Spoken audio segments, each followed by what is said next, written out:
Hello, j'espère que vous allez bien aujourd'hui. Je vais faire une petite mise au point déjà avant tout. Je vais vous parler de la nuance entre être guéri et être sauvé. Oui, la nuance. Je sais que ça a l'air, évident, mais vous verrez, il y a un petit truc. Je ne parle jamais de rien sans rien. Mais avant ça, est-ce que vous allez bien? Est-ce que vous vous sentez bien? Dites-moi. J'espère que ça va et quoi qu'il en soit, que Dieu vous bénisse et vous fortifie. Avant de commencer, vous avez l'habitude, générique. Bienvenue dans votre newsletter vidéo, la Gazette des Nazaréens, dédiée à la parentalité chrétienne, mais pas que. A tout de suite. Alors, Jésus. Lorsque Jésus est mort à la croix, il nous a tous sauvés.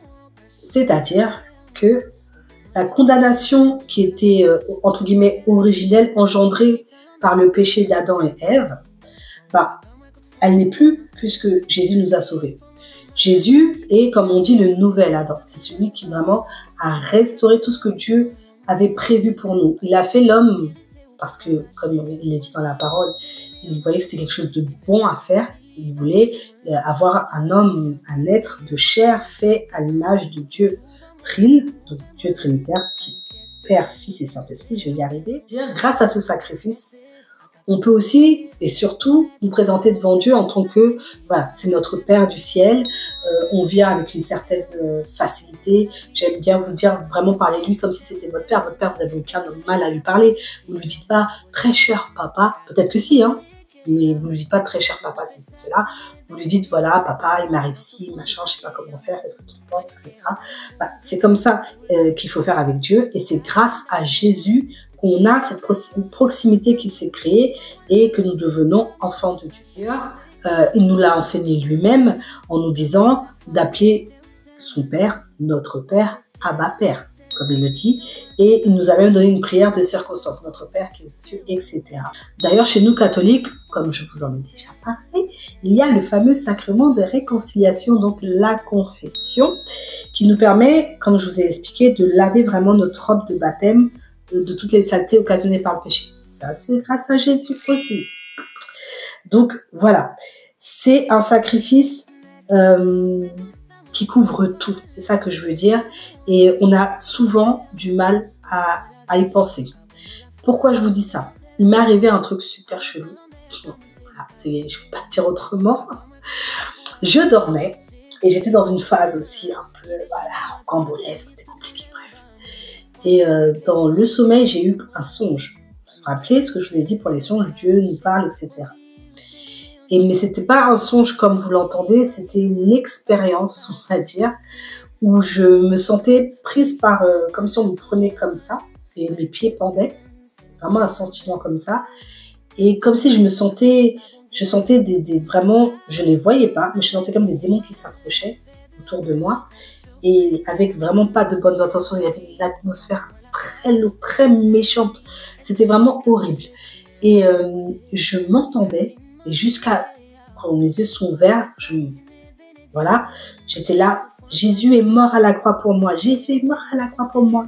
Il m'a sauvé. Il est mort à la croix pour moi. Il est mort à la croix pour ça. Il est mort. Vous comprenez? Et quand je me suis réveillée, vraiment, j'avais le sentiment que Dieu me disait, tu as oublié ça en fait. Tu as oublié que je suis mort à la croix pour tout ça. Et je pense vraiment que j'étais dans un côté où j'étais trop en mode, comme je vous dis, battre la coupe. Vraiment dire, ah, je suis méchante, je suis pécheresse, je suis ceci, je fais rien de bon. J'étais dans ce truc-là. Mais Dieu est mort à la croix pour tout ça, frères et sœurs. On n'est pas parfait, je ne suis pas parfaite, vous ne l'êtes pas. Et c'était son rappel à sa manière et je peux vous dire que c'est bien ancré dans ma tête, je ne l'ai plus oublié dorénavant. Personne ne peut vous dire, non, tu n'es pas sauvé. Les personnes qui vous disent ça, ce sont des personnes qui sont athées ou qui ne croient, enfin, ou qui croient, mais à leur manière. Des gens qui disent croire en Dieu et qui pensent de leur manière que ça c'est une bonne chose. Non, mais ça c'est, ils vont dire c'est imagé, c'est ceci, cela. Non, vous êtes sauvés par la croix du Seigneur et par son sacrifice. Et donc, ça c'est le côté être sauvé. Maintenant, le côté guérison. Le fait d'être guéri, ça peut être une guérison, je sais pas, d'addiction, la cigarette, la nourriture, le sexe. Ouais, voilà. J'espère que je ne serai pas coupée pour ça. Voilà. En général, c'est de mauvais penchants ou de mauvaises choses. selon bien sûr sa volonté, il vous guérit de mauvaises choses qui peuvent vous arriver. Et c'est souvent soudain. Ça veut dire c'est en une fraction de seconde comme ça. Du jour au lendemain, vous êtes guéri, c'est arrêté, c'est définitif, c'est ferme. Et on peut le voir avec les miracles qui sont faits sur les lieux mariaux, comme Lourdes, Medjugorje, etc. Il y a de vraies guérisons. Et comme vous le savez, chez les cathos, quand il y a des guérisons, on ne dit pas comme ça qu'il y a une guérison. Il y a vraiment des enquêtes qui sont faites. Et voilà, et le dossier médical, ça prend des années et des années pour qu'on puisse dire, bon, ok, là c'est bon, la médecine ne peut pas expliquer ce fait. Un tel et une telle est guéri et c'est avéré que c'est Dieu qui a permis. Pourquoi maintenant je vous précise salut versus guérison? Parce que je voudrais que vous compreniez vraiment et que ce soit quelque chose que vous transmettiez dans votre foyer à vos enfants. C'est très important que, je dis toujours c'est très important, mais en vérité, tout ce qui vient de Dieu, tout cet apprentissage, ces enseignements qu'on a de Dieu, c'est tellement important de transmettre à ces futures générations. Souvent, on nous dit, oui, mais j'ai pas envie de faire des enfants dans ce monde. Mais qui fera le futur s'il n'y a pas d'enfants? Vous pouvez m'expliquer, nous, les vieux croulants qui seront vieux, qui seront comme ça, c'est nous, on va faire le futur. Enfin, c'est nous qui allons faire le futur. Oui, Dieu peut tout. En un claquement de doigts, il nous donne jeunesse, vitalité, ce que vous voulez. Mais là, on n'est pas dans ça. Si nous, on fait pas, on ne crée pas cette future génération qui doit venir, je ne sais pas comment on va faire en fait. Donc voilà, petit aparté. Et donc, le salut, c'est quand vous voyez qu'on a cette conversion, cette envie de donner sa vie à Dieu, eh ben, vous avez cette transformation spirituelle qui se fait à travers le salut de Dieu, à travers surtout le fait de se rendre compte. Justement, souvent on dit, ah, si j'avais su avant que Dieu m'aimait autant. Le sacrifice de Jésus, c'est un amour ultime, c'est quelque chose... Qui va faire ça pour vous? Personne, même pas votre maman. Personne ne va vouloir souffrir autant pour votre salut et surtout pour la récompense que Jésus a. La guerre continue, comment on maltraite son nom, comment les gens qui disent qu'ils ne croient pas en lui, ah non, mais Jésus, c'est n'importe quoi, quand il doit entendre parler d'univers, mais j'imagine même pas le pincement au cœur que ça doit faire à Dieu de se dire, bah, j'ai créé ça. C'est comme si, je sais pas... vous aduliez plus le bout de bois travaillé par le menuisier que le menuisier lui-même qui a fait le travail, l'artiste entre guillemets. Donc je voulais vous parler de cette transformation spirituelle qui est profonde et qui est valable éternellement en fait. C'est pareil, la guérison, je vous dis pas, vous n'êtes pas guéri pour 10 ans et puis 10 ans après vous allez retomber malade. Non, mais c'est vraiment une guérison de l'âme, voilà. Tandis que la guérison en elle-même, guérison physique, elle est vraiment opérer, mais c'est pas quelque chose qui va prendre racine. Ça va générer quelque chose chez vous. Vous allez être plus croyant, vous allez être croyant ou devenir croyant à cause de ça, mais c'est pas quelque chose qui va s'ancrer en vous. Et voilà, c'est limite c'est de la grâce, c'est du don de Dieu. Tiens, je te donne cette guérison-là. Qu'est-ce que tu en fais? Qu'est-ce que tu vas en faire? Et d'ailleurs, pour parler de ça, j'ai envie de vous prendre l'histoire des 10 lépreux. Il y avait 10 lépreux que Jésus a rencontrés sur le chemin, qui demandaient la guérison. Il les a guéris les 10, sans trier, sans regarder si celui-là il mérite, il ne mérite pas. Tout le monde a été guéri. Il n'y en a qu'un seul qui a fait demi-tour pour dire merci. Et c'est sur ça que cette courte newsletter va s'arrêter d'ailleurs, parce que c'est juste une précision que j'avais envie de faire et d'apporter. Et vous aussi que vous vous rendiez compte de ce qu'était finalement, en dehors du fait de les opposer l'un à l'autre, si on peut les opposer d'ailleurs, c'est que vous vous rendiez compte de la grâce du salut aussi. C'est de vous dire qu'est-ce que nous on fait de toutes ces guérisons qu'on peut avoir. Est-ce qu'on est dans un sentiment de gratitude, ce dont Dieu nous fait grâce, et aussi de ce salut. Qu'est-ce que je fais de mon salut? J'ai envie qu'on réfléchisse ensemble. Souvent on est là, Seigneur, guéris un tel, guéris celle-là, aide-moi à guérir. Mais est-ce que moi je vais, comme ce seul et unique lépreux, je retourne dire à Dieu, oh merci Seigneur. Donc on est plus prompt, je pense, des fois à se dire, ah j'en ai marre d'être malade, et puis Dieu, ceci, tu nana. Mais est-ce qu'on retourne dire merci? Donc voilà, qu'est-ce qu'on en fait? Et puis est-ce qu'on l'entretient? C'est ça, sur ça qu'on va finir, c'est sur ce point-là. Est-ce que frères et sœurs, ensemble, on pourrait entretenir la grâce du salut? Comment? Il y a plein de manières de le faire.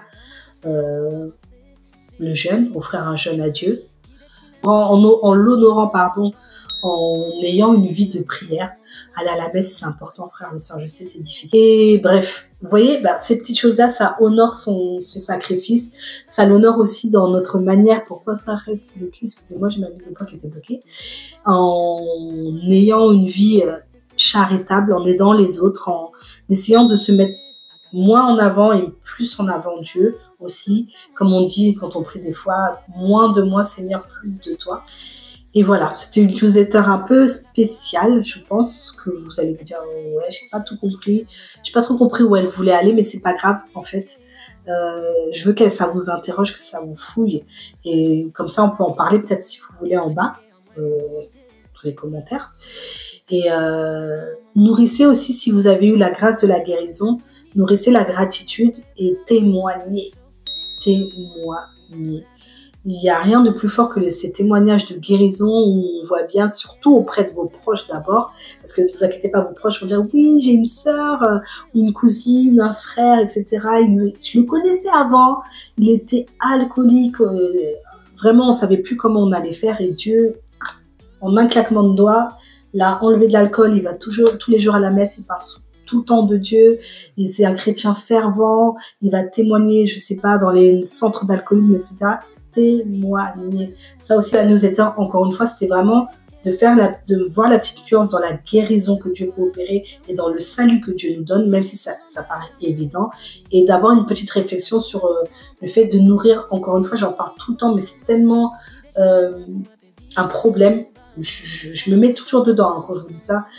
L'ingratitude, et c'est tellement plus facile en fait de faire les mauvaises choses et les mauvais choix que faire les bons. C'est plus facile de se plaindre que d'être dans la gratitude, même si on pourrait dire que c'est le contraire normalement. Mais c'est plus facile de dire oh, j'en ai marre, gna, c'est ci, c'est là, que de dire waouh, je trouve vraiment l'Esprit Saint me met en tête comme ça que c'est le fil de la gratitude dont je vous parle tout le temps, qui continue à travers cette exhortation aujourd'hui, de ne pas oublier de remercier Dieu à vent et à contre-vent, je ne sais plus si c'est comme ça qu'on dit, c'est un petit peu ça, et à nourrir la relation avec Dieu. Donc, écoute, Esprit Saint, j'espère que le message sera passé, et vous me direz, et écoutez, on se retrouve le 15, comme d'habitude, le 15 de ce mois, et pour la newsletter 100% féminine chrétienne, ma sœur, et quant à nous, on se retrouve donc très vite.